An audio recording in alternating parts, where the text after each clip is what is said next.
So hello students. So ನಾನು ನಿಮಗೆ final year ಗ್ರೂಪ್ನಲ್ಲಿ holding ಕಂಪ್ನಿದು ಒಂದು ಪ್ರಾಬ್ಲಮ್ಸ್ಗಳನ್ನ ಸೆಂಡ್ ಮಾಡಿದ್ದೀನಿ.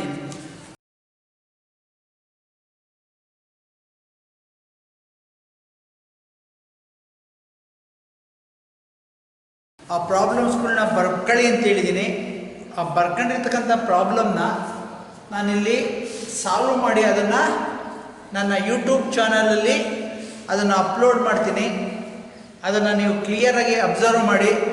ಏನಾದರೂ ಡೌಟ್ಸ್ ಇದ್ದರೆ ನನ್ನನ್ನು ಕಾಲ್ ಮಾಡಿ ನಿಮ್ಮ ಎಲ್ಲ ಡೌಟ್ಸನ್ನ ನಾನು ಕ್ಲಾರಿಫೈ ಮಾಡ್ತೀವಿ. ಸೊ ಇದುವರೆಗೂ ಮಾಡಿರ್ತಕ್ಕಂಥ ಪ್ರಾಬ್ಲಮ್ಸ್ ರೀತಿಯಲ್ಲೇ ಇದು ಸಹ it is an very very interesting problem. ಇಲ್ಲಿ 3 ಇಂಪಾರ್ಟೆಂಟ್ ಆದ ಅಡ್ಜಸ್ಟ್ಮೆಂಟ್ಸ್ ಬರುತ್ತೆ. ಒಂದು ಡೇಟ್ ಅಡ್ಜಸ್ಟ್ಮೆಂಟ್ಸ್ ಇದೆ, ಒಂದು ಇಂಟರ್ ಕಂಪನಿ ಓವಿಂಗ್ಸ್ ಇದೆ, ಇನ್ನೊಂದು ಅನ್ರಿಯಲೈಸ್ಡ್ ಪ್ರಾಫಿಟ್ಸ್ ಇದೆ, ಮತ್ತು ಅಂಡರ್ ವ್ಯಾಲ್ಯೂಯೇಷನ್ ಆಫ್ ಫಿಕ್ಸ್ಡ್ ಅಸೆಟ್ಸ್ದು ಅಡ್ಜಸ್ಟ್ಮೆಂಟ್ಸ್ ಇದೆ.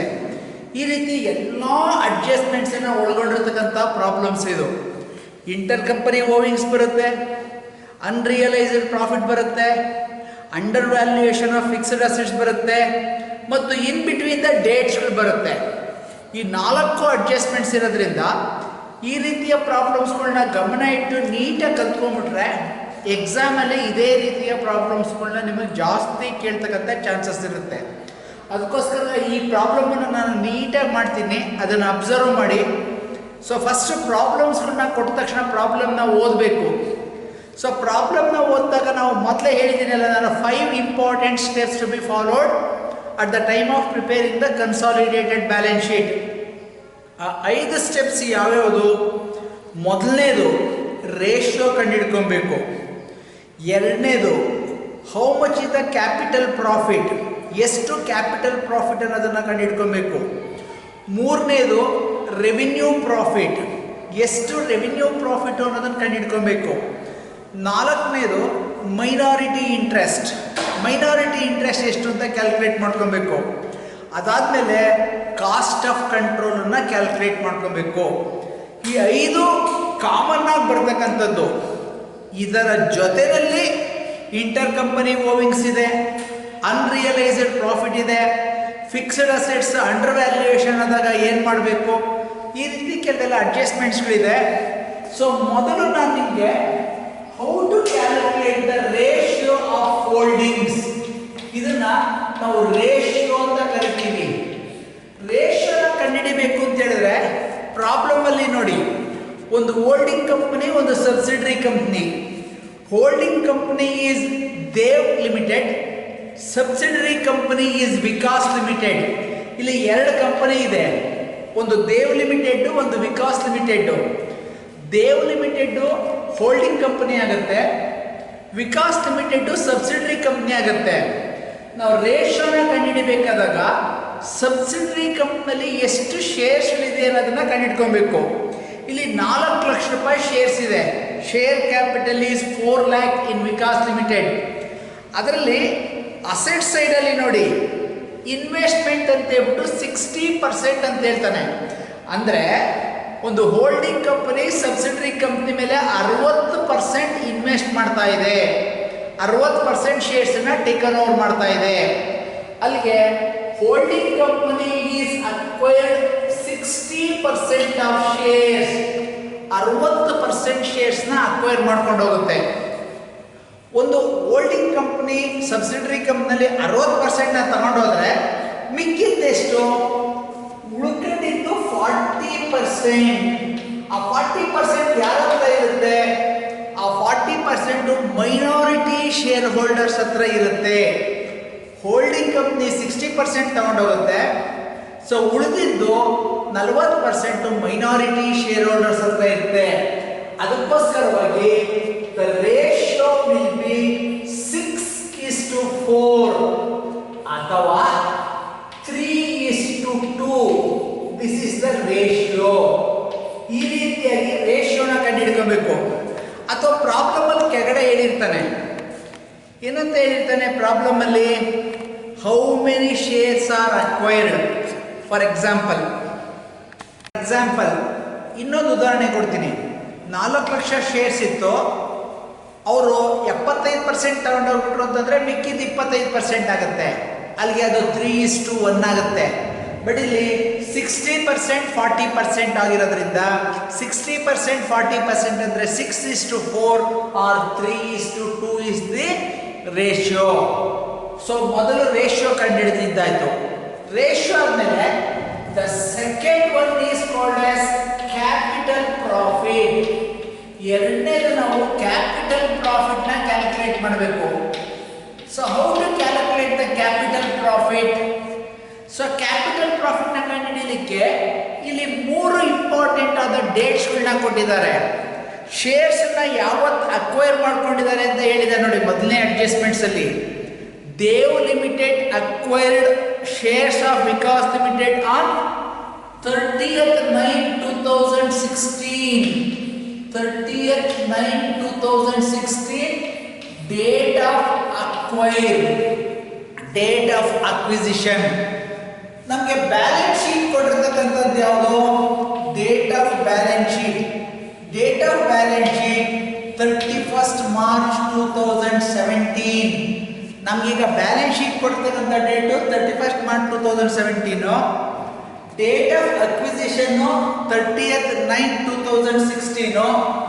Date of opening balance sheet, opening balance sheet ಯಾವಾಗಿರುತ್ತೆ? ಅದು 1/4/2016.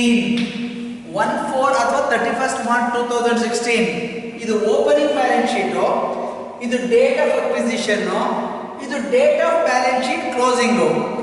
ಇವು 3 ಡೇಟ್ಸ್ಗಳು ತುಂಬ ಇಂಪಾರ್ಟೆಂಟು.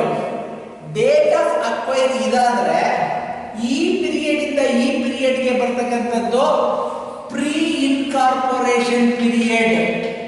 Pre incorporation. ಈ ಪೀರಿಯಡಿಂದ ಈ ಪೀರಿಯಡ್ ಬರೋದು ಪೋಸ್ಟ್ ಇನ್ಕಾರ್ಪೊರೇಷನ್ ಪೀರಿಯಡ್.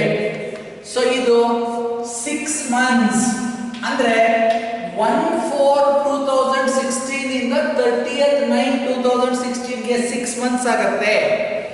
30/9/2016 ಇಂದ 31st March 2007ಗೂ ಸಹ 6 months ಆಗುತ್ತೆ. ಅಲ್ಲಿಗೆ 6 months pre incorporation, 6 months post incorporation. ಅಲ್ಲಿಗೆ 1 ವರ್ಷದ ಪ್ರಾಫಿಟ್ ಅಲ್ಲಿ 6 ತಿಂಗಳು ಕ್ಯಾಪಿಟಲ್ ಪ್ರಾಫಿಟ್ ಆಗುತ್ತೆ, 6 ತಿಂಗಳು ರೆವಿನ್ಯೂ ಪ್ರಾಫಿಟ್ ಆಗುತ್ತೆ. ಅದಕ್ಕೆ ಮೊದಲು ವಿಕಾಸ್ ಲಿಮಿಟೆಡ್ ಅಲ್ಲಿ ಜನರಲ್ ರಿಸರ್ವ್ ಓಪನಿಂಗ್ ಬ್ಯಾಲೆನ್ಸ್ ಎಷ್ಟಿತ್ತು ಅಂತ ನೋಡ್ಕೊಬೇಕು. That is opening balance of general reserve. Opening balance of general reserve in Vikas limited ಎಷ್ಟಿದೆ ನೋಡಿ. General reserve opening balance 1,20,000. 1,20,000. So ಇನ್ನೊಂದು ಅಡ್ಜಸ್ಟ್ಮೆಂಟ್ಸ್ ಹೇಳಿದ್ದಾರೆ ನೋಡಿ. ಬಿ ಎರಡನೇ adjustment, Vikas limited earned A profit of 50,000 for the year end date 31st March 2017. ಅಂದರೆ 31st March 2017ಗೆ Vikas limited 50,000 ರೂಪಾಯಿ ಪ್ರಾಫಿಟ್ನ earn ಮಾಡುತ್ತೆ. 50,000 ರೂಪಾಯಿನ ಪ್ರಾಫಿಟ್ ಅರ್ನ್ ಮಾಡುತ್ತೆ ಅಂತಂದರೆ ಈಗ ಪ್ರಾಫಿಟ್ ಆ್ಯಂಡ್ ಲಾಸ್ ಅಕೌಂಟ್ ಎಷ್ಟಿದೆ ನೋಡಿ. ಈಗ ಪ್ರಾಫಿಟ್ ಆ್ಯಂಡ್ ಲಾಸ್ ಅಕೌಂಟ್ ಇರೋದು 80,000. ಆ ವರ್ಷದಲ್ಲಿ ಅರ್ನ್ ಮಾಡಿರ್ತಕ್ಕಂಥದ್ದು 50,000. ಅಲ್ಲಿಗೆ ಮೊದಲೇ ಇದ್ದಂಥ ಪ್ರಾಫಿಟ್ ಎಷ್ಟು? ಮೊದಲೇ ಇದ್ದಂಥ profit 30,000. That is opening balance of profit and loss account. Opening balance of profit and loss account. This is most important.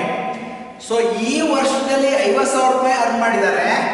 ನಮಗೆ ಬ್ಯಾಲೆನ್ಸ್ ಶೀಟಲ್ಲಿ 80,000 rupees profit and loss account ಇದೆ. ಅದರಲ್ಲಿ ಈ ವರ್ಷ ಅರ್ನ್ ಮಾಡಿರೋದು 50,000 ಆದರೆ ಮಿಕ್ಕಿದ್ದು ಮೊದಲೇ ಇದ್ದಿದ್ದು, ಅಕ್ವೈರ್ ಮಾಡೋದಕ್ಕಿಂತ ಮೊದಲೇ ಇದ್ದಿದ್ದು ಅದು ಪ್ರೀ ಅಕ್ವಿಸಿಷನು, ಅದು ಕ್ಯಾಪಿಟಲ್ ಪ್ರಾಫಿಟ್ ಆಗುತ್ತೆ. ನೆಕ್ಸ್ಟು ಈ 50,000 ರೂಪಾಯಿ 1 ವರ್ಷಕ್ಕೆ ಪ್ರಾಫಿಟ್ ಅರ್ನ್ ಮಾಡಿದ್ರಲ್ಲ, 1/4/2016 ಇಂದ 31st March 2017 ತನಕ 1 ವರ್ಷದ ಪ್ರಾಫಿಟ್ಟು 50,000. ಅದರಲ್ಲಿ 6 ತಿಂಗಳು ಪ್ರೀ ಅಕ್ವಿಸಿಷನ್ನು, 6 ತಿಂಗಳು ಪೋಸ್ಟ್ ಅಕ್ವಿಸಿಷನ್ನು. ಈ 6 ತಿಂಗಳನ್ನ ನಾವು ಕ್ಯಾಪಿಟಲ್ ಪ್ರಾಫಿಟ್ ಅಂತ ತಗೋಬೇಕು. ಅದಕ್ಕೋಸ್ಕರ ಪ್ರಾಫಿಟ್ ಫಾರ್ 6 months, 6 ತಿಂಗಳು ಪ್ರಾಫಿಟ್ಟು ಪ್ರಾಫಿಟ್ ಫಾರ್ 6 months. ಅಂದರೆ ಒಂದು ವರ್ಷಕ್ಕೆ 50,000 ಆದರೆ 6 ತಿಂಗಳಿಗೆ ಎಷ್ಟು? That is 25,000 is the capital profit portion. ಒಂದು ವರ್ಷದಲ್ಲಿ 50,000 ರೂಪಾಯಿ ಪ್ರಾಫಿಟ್ ಮಾಡಿದ್ದಾರೆ. 6 ತಿಂಗಳು ಪ್ರೀ ಅಕ್ವಿಸಿಷನ್, 6 ತಿಂಗಳು ಪೋಸ್ಟ್ ಅಕ್ವಿಸಿಷನ್. ಒಂದು ವರ್ಷಕ್ಕೆ 50,000ದಲ್ಲಿ 6 ತಿಂಗಳಿಗೆ ಅಂದರೆ 25,000. ನೆಕ್ಸ್ಟ್ ಇನ್ನೊಂದು ಅಡ್ಜಸ್ಟ್ಮೆಂಟ್ಸ್ ಇದೆ ನೋಡಿ. The value of fixed assets of Vikas limited was under valued. ಅಂದರೆ ವಿಕಾಸ್ ಲಿಮಿಟೆಡ್ನ ಫಿಕ್ಸ್ಡ್ ಅಸೆಟ್ಸು 50,000 ರೂಪಾಯಿ ಅಂಡರ್ ವ್ಯಾಲ್ಯೂ ಆಗಿದೆ. ಅಂಡರ್ ವ್ಯಾಲ್ಯೂ ಆಗಿದೆ ಅಂದರೆ ಕಡಿಮೆ ತೋರಿಸ್ತಿದ್ದಾರೆ. ನಾವು ಬ್ಯಾಲೆನ್ಸ್ ಶೀಟಲ್ಲಿ ಅದನ್ನು ಜಾಸ್ತಿ ತೋರಿಸ್ಬೇಕು. ಅಂಡರ್ ವ್ಯಾಲ್ಯೂ ಆಗಿರೋದನ್ನ ಜಾಸ್ತಿ ತೋರಿಸ್ಬೇಕು ಅಂತಂದರೆ ನಮ್ಮ ಕ್ಯಾಪಿಟಲ್ ಪ್ರಾಫಿಟ್ ಇನ್ಕ್ರೀಸ್ ಆಗುತ್ತೆ. ಅದಕ್ಕೋಸ್ಕರವಾಗಿ add under valuation of fixed assets. Fixed ಅಸೆಟ್ಸ್ನ ಇವರು ಅಂಡರ್ ವ್ಯಾಲ್ಯೂ ಮಾಡಿಬಿಟ್ಟಿದ್ದಾರೆ. ಆ್ಯಕ್ಚುಲಿ ಇರೋದು ಜಾಸ್ತಿ, ಇವರು ಅಂಡರ್ ವ್ಯಾಲ್ಯೂ ಮಾಡಿಬಿಟ್ಟಿದ್ದಾರೆ. ಅದನ್ನು ನಾವು ಆ್ಯಡ್ ಮಾಡಬೇಕು. That is 50,000 rupees is the under valuation of fixed assets should be added. Over valuation ಆಗಿದ್ರೆ ಲೆಸ್ ಮಾಡಬೇಕು, ಅಂಡರ್ ವ್ಯಾಲ್ಯೂಯೇಷನ್ ಆಗಿದ್ರೆ ಆ್ಯಡ್ ಮಾಡ್ಕೋಬೇಕು. ಸೊ ಈ 4 ಟೋಟಲ್ ಮಾಡಿದಾಗ ಬರ್ತಕ್ಕಂಥದ್ದು ನಿಮಗೆ capital profit. This is most important aspect. Opening balance of general reserve ಮೊದಲೇ ಇದ್ದಿದ್ದು ವಿಕಾಸ್ ಲಿಮಿಟೆಡ್ ಅಲ್ಲಿ ಕೊಟ್ಟಿದ್ದಾರೆ ನೋಡಿ ಬ್ಯಾಲೆನ್ಸ್ ಶೀಟಲ್ಲಿ. General reserve 1,20,000. ಇದು opening balance of profit and loss account. ಇದು ಕಂಡುಹಿಡ್ಕೊಳ್ಳೋದು ತುಂಬ ಇಂಪಾರ್ಟೆಂಟು. ನಿಮ್ಗೆ 80,000 ಕೊಟ್ಟಿದ್ದಾನೆ. ಆ 80,000ದಲ್ಲಿ ಈ ವರ್ಷ ಅರ್ನ್ ಮಾಡಿರೋದು 50,000. ಈ ವರ್ಷ ಅರ್ನ್ ಮಾಡೋದು 50,000 ಅಂದರೆ ಮೊದಲೇ ಇದ್ದಿದ್ದು 30,000. ಮೊದಲೇ ಇದ್ದಿದ್ದು ಅಂತಂದರೆ ಕ್ಯಾಪಿಟಲ್ ಪ್ರಾಫಿಟ್ಟು. ಈ ವರ್ಷ ಅರ್ನ್ ಮಾಡೋದು 50,000. ಅದರ 6 ತಿಂಗಳು ಪ್ರೀ ಅಕ್ವಿಸಿಷನ್ನು, 6 ತಿಂಗಳು ಪೋಸ್ಟ್ ಅಕ್ವಿಸಿಷನ್ನು, ಅದು 25,000. Under valuation of fixed assets. ಈ 4 ಐಟಮ್ಸ್ಗಳನ್ನ ಟೋಟಲ್ ಮಾಡಿದಾಗ ಬರ್ತಕ್ಕಂಥದ್ದು capital profit. 120, 150, 2.25. 2,25,000 is the capital profit. 2,25,000 ರೂಪಾಯಿ ಕ್ಯಾಪಿಟಲ್ ಪ್ರಾಫಿಟ್ ಬರುತ್ತೆ. ಇದನ್ನ 3:2 ರೇಷಿಯೋದಲ್ಲಿ ದೇವ್ ಲಿಮಿಟೆಡ್ಗೆ ಮತ್ತು ಮೈನಾರಿಟಿ ಶೇರ್ ಹೋಲ್ಡರ್ಸ್ಗೆ ಡಿಸ್ಟ್ರಿಬ್ಯೂಟ್ ಮಾಡಬೇಕು. ಅದಕ್ಕೋಸ್ಕರವಾಗಿ share of Dev limited. Dev limited ಅಂತ ಹೇಳಿದ್ರೆ holding company. So 2,25,000 divided by 5 into 3. 3:2 ಬಂದಿರೋದ್ರಿಂದ 3 + 2 is 5. 5 ಇಂದ ಡಿವೈಡ್ ಮಾಡಿ ದೇವ್ ಲಿಮಿಟೆಡ್ಗೆ 3 ಪೋರ್ಷನ್ನು. ಇದನ್ನ ಮಾಡಿದಾಗ ನಮಗೆ 1,35,000 is the share of holding company or Dev Limited. Next, share of minority shareholders. Minority shareholdersಗೆ ಮಿಕ್ಕಿದ್ದು ಅಂತ ಹೇಳಿದ್ರೆ 2,25,000 divided by 5 into 2. That is 90,000 is the share of minority shareholders. 2,25,000 capital profit ಬಂತು. ಅದನ್ನು 3:2 ರೇಷಿಯೋದಲ್ಲಿ ಹೋಲ್ಡಿಂಗ್ ಕಂಪನಿ ಮತ್ತು ಮೈನಾರಿಟಿ ಶೇರ್ ಹೋಲ್ಡರ್ಸ್ಗೆ distribute ಮಾಡಿದ್ದೀವಿ. ಇದು 2ನೇ step capital profit. Next third one, 3ನೇದು, that is called as calculation of revenue profit. Revenue ಪ್ರಾಫಿಟ್ನ ಕ್ಯಾಲ್ಕುಲೇಟ್ ಮಾಡಬೇಕು. ಅದನ್ನು ಹೋಲ್ಡಿಂಗ್ ಕಂಪನಿ ಮತ್ತು ಮೈನಾರಿಟಿ ಶೇರ್ ಹೋಲ್ಡರ್ಸ್ಗೆ ಸೇಮ್ ರೇಷಿಯೋದಲ್ಲಿ ಡಿಸ್ಟ್ರಿಬ್ಯೂಟ್ ಮಾಡಬೇಕು. ಎಷ್ಟು ರೆವಿನ್ಯೂ ಪ್ರಾಫಿಟ್ಟು? ರೆವಿನ್ಯೂ ಪ್ರಾಫಿಟ್ ಒಂದು ವರ್ಷಕ್ಕೆ ಪ್ರಾಫಿಟ್ ಬಂದಿರೋದು 50,000. 6 ತಿಂಗಳನ್ನ ನಾವು ಪ್ರೀ ಅಕ್ವಿಸಿಷನ್ ಅಂತ ತಗೊಂಡಿದ್ದೀವಿ. ಮಿಕ್ಕಿದ 6 ತಿಂಗಳದೇ post acquisition profit, that is revenue profit. That is profit for 6 months. Profit for 6 months ಅಂದರೆ ಈ ಪೀರಿಯಡ್ ಇಂದ ಈ ಪೀರಿಯಡ್ ಬರೋದು ರೆವಿನ್ಯೂ ಪ್ರಾಫಿಟ್. ಈ ಪೀರಿಯಡ್ ಇಂದ ಈ ಪೀರಿಯಡ್ ಬರ್ತಕ್ಕಂಥದ್ದು ಕ್ಯಾಪಿಟಲ್ ಪ್ರಾಫಿಟ್. ಅಲ್ಲಿಗೆ 50,000 into 6/12 is equal to 25,000 is the revenue profit. Total ಈ ವರ್ಷ ಅರ್ನ್ ಮಾಡ್ತಕ್ಕಂಥ ಪ್ರಾಫಿಟ್ 50,000, ಅದರಲ್ಲಿ 25,000 ಕ್ಯಾಪಿಟಲ್ ಪ್ರಾಫಿಟ್, 25,000 ರೆವಿನ್ಯೂ ಪ್ರಾಫಿಟ್. ಇದರಲ್ಲಿ ಶೇರ್ ಆಫ್ ಹೋಲ್ಡಿಂಗ್ ಕಂಪನಿ ಅಥವಾ ದೇವ್ ಲಿಮಿಟೆಡ್ನ ಶೇರ್ ಎಷ್ಟು? 25,000 divided by 5 into 3 is equal to 15,000 is the share of holding company. Share of minority shareholders. Share of minority shareholders.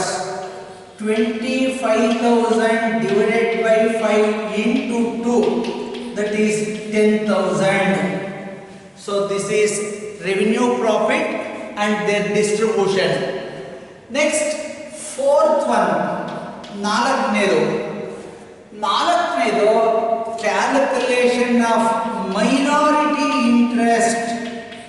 Minority interest ಎಷ್ಟು ಅಂತ calculate ಮಾಡಬೇಕು. ನಾನು ಪ್ರತಿಯೊಂದು ಪ್ರಾಬ್ಲಮಲ್ಲೂ ಹೇಳಿದ್ದೀನಿ, ಮೈನಾರಿಟಿ ಇಂಟ್ರೆಸ್ಟ್ ಅಲ್ಲಿ 3 ಇಂಪಾರ್ಟೆಂಟ್ ಆದ ಎಲಿಮೆಂಟ್ಸ್ ಇರುತ್ತೆ. ಆ 3 ಇಂಪಾರ್ಟೆಂಟ್ ಎಲಿಮೆಂಟ್ಸ್ ಯಾವ್ಯಾವುದು? ಒಂದು, value of shares held by minority share holders. Value of shares ಎಷ್ಟು? ವ್ಯಾಲ್ಯೂ ಆಫ್ ಶೇರ್ಸ್ 40% ಇರೋದು ಅವ್ರ ಹತ್ರ. 40% ಆಫ್ 4 lakh. 4 ಲಕ್ಷಕ್ಕೆ 4 lakh ಎಷ್ಟು? 1,60,000 is the value of shares. 40% shares ಇದೆ ಅವ್ರ ಹತ್ರ. ಶೇರ್ಸ್ ಇರೋದು 4 ಲಕ್ಷ. 4 ಲಕ್ಷಕ್ಕೆ 40,000, 40%, 1,60,000. Share of capital profit. Capital profit ನ ಶೇರ್ ಎಷ್ಟು? ಇಲ್ಲಿ ಬಂದಿದೆ ನೋಡಿ, ಕ್ಯಾಪಿಟಲ್ ಪ್ರಾಫಿಟ್ ನ ಶೇರು 90,000. 90,000 ಮೈನಾರಿಟಿ ಶೇರ್ ಹೋಲ್ಡರ್ಸ್ಗೆ share. Next, share of revenue profit. Share of revenue profit ಎಷ್ಟು? Share of revenue profit 10,000 is the share of revenue profit. 10,000 ರೂಪಾಯಿ. ಇವು ಮೂರನ್ನು ಸೇರಿದ್ರೆ ಬರ್ತಕ್ಕಂಥದ್ದೇ minority interest. 160, 250, 260. 2,60,000 is the minority interest. 2,60,000 ರೂಪಾಯಿ minority interest. ಇದನ್ನ ನಾವು liability side ಅಲ್ಲಿ ತೋರಿಸಬೇಕು. We should show in the liability side. ಇದು 4ನೇದು. ಕೊನೆಯದು 5th one is cost of control. Cost of control ಇಲ್ಲಿ ಗುಡ್ ವಿಲ್ ಬರುತ್ತಾ ಅಥವಾ ಕ್ಯಾಪಿಟಲ್ ರಿಸರ್ವ್ ಬರುತ್ತಾ ಕಂಡುಹಿಡ್ಕೊಬೇಕು. ಇಲ್ಲಿ cost of shares. Cost of shares acquired. ಎಷ್ಟು ರೂಪಾಯಿ ಕೊಟ್ಟು 60% ಶೇರ್ಸ್ ನ ಹೋಲ್ಡಿಂಗ್ ಕಂಪನಿ ಸಬ್ಸಿಡರಿ ಕಂಪನಿಯಿಂದ ಅಕ್ವೈರ್ ಮಾಡ್ಕೊಳುತ್ತೆ.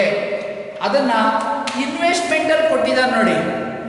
ಇನ್ವೆಸ್ಟ್ಮೆಂಟ್ ಅಂತ ಹೇಳ್ಬಿಟ್ಟು ಶೇರ್ಸ್ ಇನ್ ವಿಕಾಸ್ ಲಿಮಿಟೆಡ್ 3,40,000 ಅಂದ್ರೆ 3,40,000 ರೂಪಾಯಿ ಕೊಟ್ಬಿಟ್ಟು ದೇವಣ್ ಕಂಪನಿ ಸಬ್ಸಿಡರಿ ಕಂಪನಿಯಿಂದ 60% ಶೇರ್ಸ್ ಅನ್ನ ತಗೊಂಡೋಗಿದೆ. ಅಲ್ಲಿಗೆ ಕಾಸ್ಟ್ ಆಫ್ ಶೇರ್ಸ್ ಈಸ್ 3,40,000. 3,40,000 ರೂಪಾಯಿ ಇನ್ವೆಸ್ಟ್ಮೆಂಟ್. ಆದ್ರಿಂದ ಇವ್ರಿಗೆ ಏನ್ ಬರುತ್ತೆ? Value of shares. ಆ 3,40,000 ರೂಪಾಯಿ ಕೊಟ್ಟಿದ್ದಕ್ಕೆ ಎಷ್ಟು ವ್ಯಾಲ್ಯೂ ಶೇರ್ಸ್ ಬಂತು? 60%. 60% ಆಫ್ 4 lakh. 4 ಲಕ್ಷಕ್ಕೆ 60%. That is 2,40,000. 2,40,000 ರೂಪಾಯಿ ಶೇರ್ಸ್ ಬಂತು. 1,60,000 ಮೈನಾರಿಟಿ ಶೇರ್ ಹೋಲ್ಡರ್ಸ್ ಹತ್ರ ಇದೆ. ಇನ್ನು 2,40,000 ರೂಪಾಯಿ ಶೇರ್ಸ್ ನ ಹೋಲ್ಡಿಂಗ್ ಕಂಪನಿಯವರು ತಗೊಂಡೋಗಿದ್ರು, ಅದು ಬಂದಿದೆ. ಇದಕ್ಕೆ share of capital profit. Capital profit ನ ಶೇರ್ ಎಷ್ಟು ಬಂದಿದೆ? 1,35,000 ರೂಪಾಯಿ ಕ್ಯಾಪಿಟಲ್ ಪ್ರಾಫಿಟ್ ಬಂದಿದೆ. 1,35,000 is the capital profit. ಅಂದರೆ ಹೋಲ್ಡಿಂಗ್ ಕಂಪ್ನಿ 3,40,000 ದುಡ್ಡು ಕೊಡ್ತಾ ಇರೋದಕ್ಕೆ ಅವ್ರಿಗೆ ಬರ್ತಾ ಇರೋದು 2,40,000 ಶೇರ್ಸು, 1,35,000 ಕ್ಯಾಪಿಟಲ್ ಪ್ರಾಫಿಟ್. ಟೋಟಲ್ ಅವರು ಬರೋದು 3,75,000. 3,75,000 ಅವ್ರಿಗೆ ಬೆನಿಫಿಟ್ ಬರುತ್ತೆ. ಕೊಡ್ತಿರೋದು 3,40, ಬೆನಿಫಿಟ್ ಬರ್ತಿರೋದು 3,3. ಜಾಸ್ತಿ ಬೆನಿಫಿಟ್ ಬರ್ತಾ ಇದೆ. ಬೆನಿಫಿಟ್ ಜಾಸ್ತಿ ಬರ್ತಾ ಇರ್ತಕ್ಕಂಥದ್ದನ್ನ ನಾವು ಕ್ಯಾಪಿಟಲ್ ರಿಸರ್ವ್ ಅಂತ ಕರಿತೀವಿ.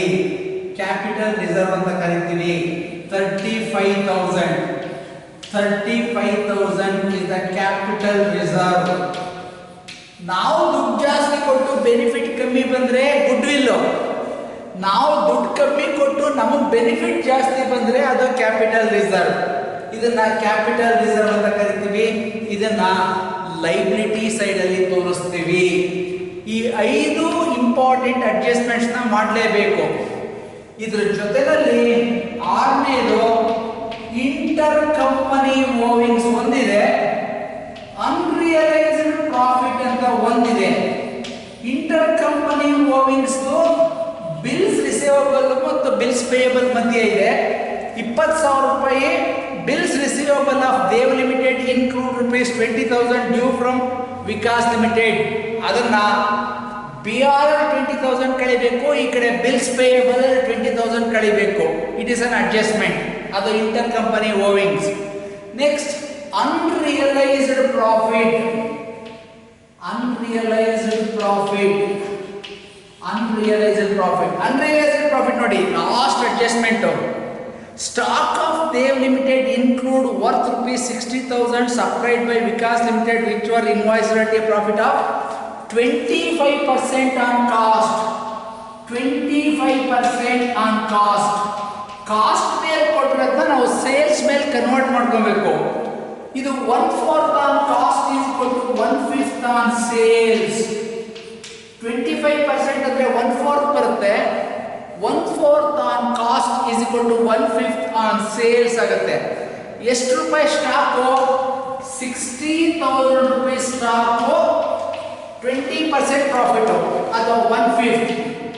ಸೊ 60,000ಗೆ 1/5 ಅಂತ ಹೇಳಿದ್ರೆ 12,000 ಇಸ್ ದ ಅನ್ರಿಯಲೈಸ್ಡ್ ಪ್ರಾಫಿಟ್. 12,000 ರೂಪಾಯಿ ಅನ್ರಿಯಲೈಸ್ಡ್ ಪ್ರಾಫಿಟ್ ಆಗುತ್ತೆ. ಈ 12,000 ರೂಪಾಯಿನ ನಾವು ಪ್ರಾಫಿಟ್ ಅಂಡ್ ಲಾಸ್ ಅಕೌಂಟ್ ಒಂದ್ಸಲಿ ಡಿಡಕ್ಟ್ ಮಾಡಬೇಕು, ಸ್ಟಾಕ್ ಅಲ್ಲಿ ಒಂದ್ಸಲಿ ಡಿಡಕ್ಟ್ ಮಾಡಬೇಕು. ಇವೆರಡು ಅಡ್ಜಸ್ಟ್ಮೆಂಟ್ಸ್ಗಳನ್ನ ಮಾಡಿದ್ರೆ we can prepare A consolidated balance sheet. ಇದು ತುಂಬ ಇಂಪಾರ್ಟೆಂಟ್. ಮೈನಾರಿಟಿ ಇಂಟ್ರೆಸ್ಟ್ ಲೈಬಿಲಿಟಿ ಸೈಡಲ್ಲಿ ಬರುತ್ತೆ, ಕ್ಯಾಪಿಟಲ್ ರಿಸರ್ವ್ ಲೈಬಿಲಿಟಿ ಸೈಡಲ್ಲಿ ಬರುತ್ತೆ. ಅನ್ರಿಯಲೈಸ್ಡ್ ಪ್ರಾಫಿಟ್ನ ಪ್ರಾಫಿಟ್ ಆ್ಯಂಡ್ ಲಾಸ್ ಅಕೌಂಟಲ್ಲಿ ಒಂದ್ಸಲಿ ಡಿಡಕ್ಟ್ ಮಾಡ್ಕೋಬೇಕು, ಸ್ಟಾಕಲ್ಲಿ ಒಂದ್ಸಲಿ ಡಿಡಕ್ಟ್ ಮಾಡ್ಕೋಬೇಕು. ಇಂಟರ್ ಕಂಪನಿ ಓವಿಂಗ್ಸಲ್ಲಿ BR 20,000 ಡಿಡಕ್ಟ್ ಮಾಡ್ಕೋಬೇಕು, ಬಿಲ್ಸ್ ಪೇಯಬಲಲ್ಲಿ 20,000 ಡಿಡಕ್ಟ್ ಮಾಡ್ಕೋಬೇಕು. ಮತ್ತು under valuation of fixed assets ಆಗಿದೆಯಲ್ಲ, ಫಿಕ್ಸ್ಡ್ ಅಸೆಟ್ಸ್ ವ್ಯಾಲ್ಯೂನ 50,000 ರೂಪಾಯಿ ಜಾಸ್ತಿ ಮಾಡ್ಕೊಬೇಕು. ಇಷ್ಟೆಲ್ಲ ಅಡ್ಜಸ್ಟ್ಮೆಂಟ್ಸ್ ಮಾಡಿದ್ರೆ ನಾವು ಒಂದು ಕನ್ಸಾಲಿಡೇಟೆಡ್ ಬ್ಯಾಲೆನ್ಸ್ ಶೀಟ್ನ ಪ್ರಿಪೇರ್ ಮಾಡ್ಬೋದು. So this is consolidated balance sheet.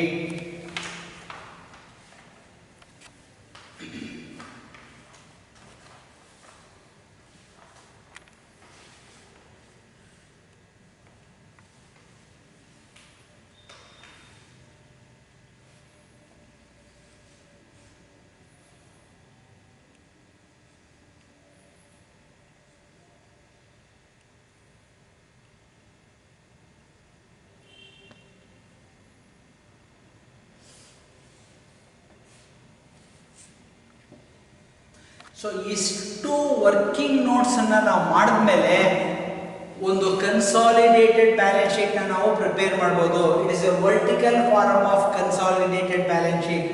Capital and liabilities. ಮೊದಲನೇದು ಶೇರ್ ಕ್ಯಾಪಿಟಲ್.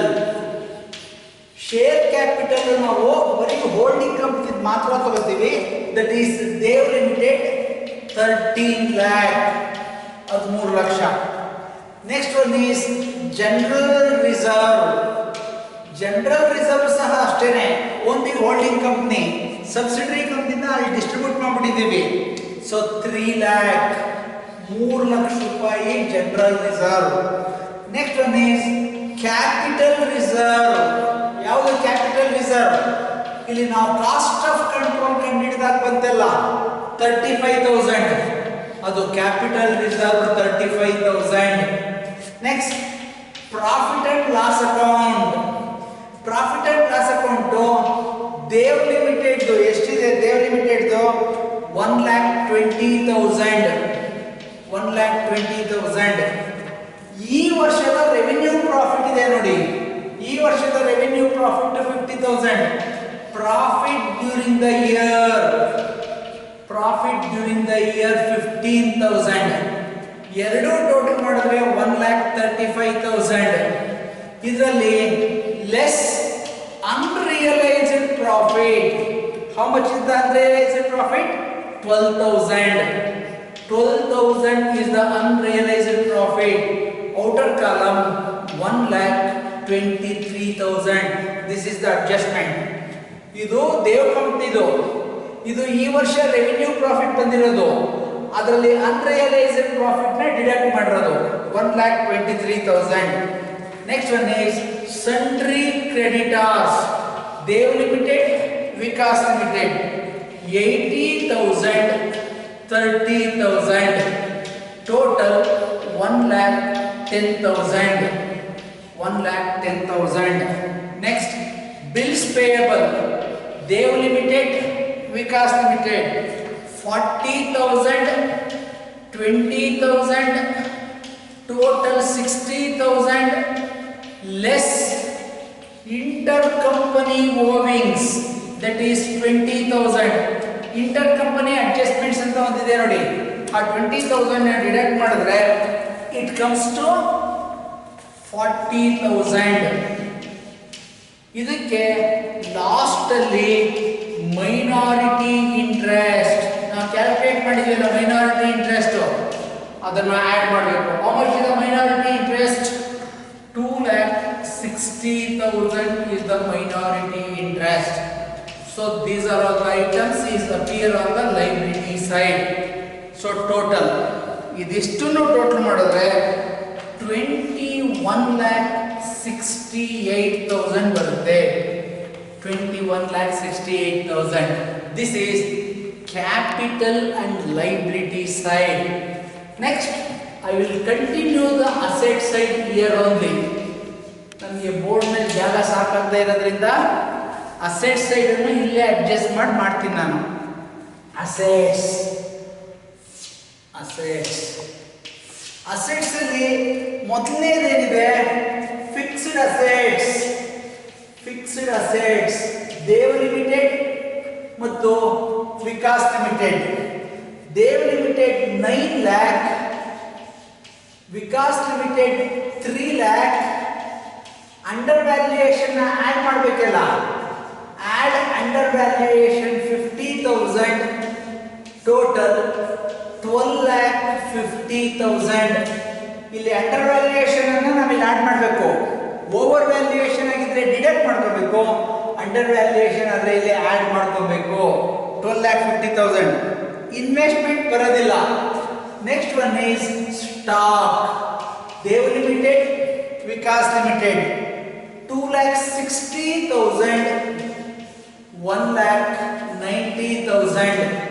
ಟೋಟಲ್ 4,50,000. ಇದರಲ್ಲಿ ಲೆಸ್ ಅನ್ರಿಯಲೈಸ್ಡ್ ಪ್ರಾಫಿಟ್ ಮೈನಸ್ 12,000. 12,000 ರೂಪಾಯಿ ಈ ಕಡೆ profit and loss account deduct ಮಾಡಬೇಕು, ಈ ಕಡೆ ಸ್ಟಾಕ್ ಅಲ್ಲಿ ಡಿಡಕ್ಟ್ ಮಾಡಬೇಕು. 450 12 ಹೋದ್ರೆ 4,38,000, 3,38,000. ಸ್ಟಾಕ್ ಆದ್ಮೇಲೆ bills receivable.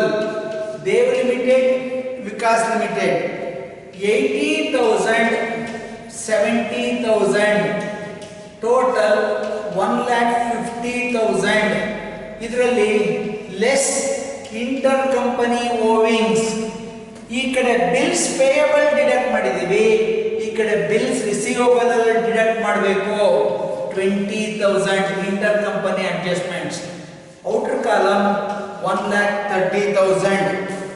Sundry debtors, Dev Limited, Vikas Limited, 2,60,000, 90,000. Total 3,50,000. So these are all the items appear on the asset side. ಇದೆಲ್ಲ ಫಿಕ್ಸ್ಡ್ ಅಸೆಟ್ಸ್, ಇದೆಲ್ಲ current assets. Stock, bills receivable ಮತ್ತು ಡೇಟಾರ್ಸ್, ಇನ್ವೆಸ್ಟ್ಮೆಂಟ್ ಬರೋದಿಲ್ಲ. So these are all the items. So fixed assets is 9 lakh, 3 lakh plus 50,000, 12,50,000. Stock is 4,38,000. BR is 1,30,000. Sundry debtors is 3,50,000. ಇದಿಷ್ಟನ್ನು total ಮಾಡ್ಕೊಂಡ್ರೆ 21,68,000 is the total. In this way, we have to prepare a consolidated balance sheet of Dev Limited and its subsidiary Vikas Limited as on 31st March 2017. So this is a very good problem which includes all the adjustments. ಎಲ್ಲ ಅಡ್ಜಸ್ಟ್ಮೆಂಟ್ಸ್ನ ಒಳಗೊಂಡಿರ್ತಕ್ಕಂಥ problem. So ನನಗೆ ಜಾಗದ shortage ಇರೋದ್ರಿಂದ ಎಲ್ಲ ಓದ್ತಾಗಿ ಬರ್ತಿದ್ದೀನಿ. ನೀವು ಫ್ರೀಯಾಗಿ ಒಂದು ಪೇಪರಲ್ಲಿ ಅಥವಾ ಒಂದು ನೋಟ್ಸಲ್ಲಿ ನೀಟಾಗಿ ಬರೆದು ಇಂಡಿಪೆಂಡೆಂಟಾಗಿ ಒಂದು ಪ್ರಾಬ್ಲಮ್ಸ್ನ ಮಾಡಿ, ಯು ವಿಲ್ ಗೆಟ್ ಕಾನ್ಫಿಡೆನ್ಸ್. ಪ್ರಾಬ್ಲಮ್ನ ಹೇಗೆ ಅನ್ನೋದು ಗೊತ್ತಾಗುತ್ತೆ, ಮಾಡಲಿಕ್ಕೆ ಕಾನ್ಫಿಡೆನ್ಸ್ ಬರುತ್ತೆ. ಒಂದು ಪ್ರಾಬ್ಲಮ್ನ ನೀವು ಇಂಡಿಪೆಂಡೆಂಟಾಗಿ ಈ ರೀತಿ ಮಾಡಿ, ಫಸ್ಟ್ ಕಾನ್ಸೆಪ್ಟ್ನ ಅರ್ಥ ಮಾಡ್ಕೊಳ್ಳಿ. ಈ 5 ಸ್ಟೆಪ್ಸ್ ಅಂತೂ ಮಾಡಲೇಬೇಕು. Ratio, capital profit and their distribution, revenue profit and its distribution, calculation of minority interest and calculation of cost of control. ಅದ್ರ ಜೊತೆಯಲ್ಲಿ inter company adjustments, unrealised profit, under valuation or over valuation of fixed assets, ಈ ರೀತಿ ಎಲ್ಲ different types of ಅಡ್ಜಸ್ಟ್ಮೆಂಟ್ಸ್ಗಳು ಬಂದಾಗ ಅದನ್ನು include ಮಾಡ್ಕೊಂಡು ಎಲ್ಲ working ನೋಟ್ಸನ್ನು ಫಸ್ಟ್ ಮಾಡ್ಕೊಂಡ್ಬಿಡ್ಬೇಕು. ವರ್ಕಿಂಗ್ ನೋಟ್ಸ್ನ ಮಾಡದೆ we cannot prepare the consolidated balance sheet. ಈ ರೀತಿ ಎಲ್ಲ ವರ್ಕಿಂಗ್ ನೋಟ್ನ ಮಾಡ್ಕೊಂಡು ಮೈನಾರಿಟಿ ಇಂಟ್ರೆಸ್ಟ್ ಕ್ಯಾಲ್ಕುಲೇಟ್ ಮಾಡಿ, ಕಾಸ್ಟ್ ಆಫ್ ಕಂಟ್ರೋಲಲ್ಲಿ ಗುಡ್ ವಿಲ್ ಬರುತ್ತಾ, ಕ್ಯಾಪಿಟಲ್ ರಿಸರ್ವ್ ಬರುತ್ತಾ ಕ್ಯಾಲ್ಕುಲೇಟ್ ಮಾಡಿ, ಆಮೇಲೆ ನಾವು ಕನ್ಸಾಲಿಡೇಟೆಡ್ ಬ್ಯಾಲೆನ್ಸ್ ಶೀಟ್ನ ಪ್ರಿಪೇರ್ ಮಾಡಬೇಕು. ಸೊ ಪ್ರಾಬ್ಲಮ್ನ ಬರ್ಕೊಂಡು ಮಾಡಿ. If you have any doubt you can clarify it. Okay, thank you. We will upload some more videos in the future classes.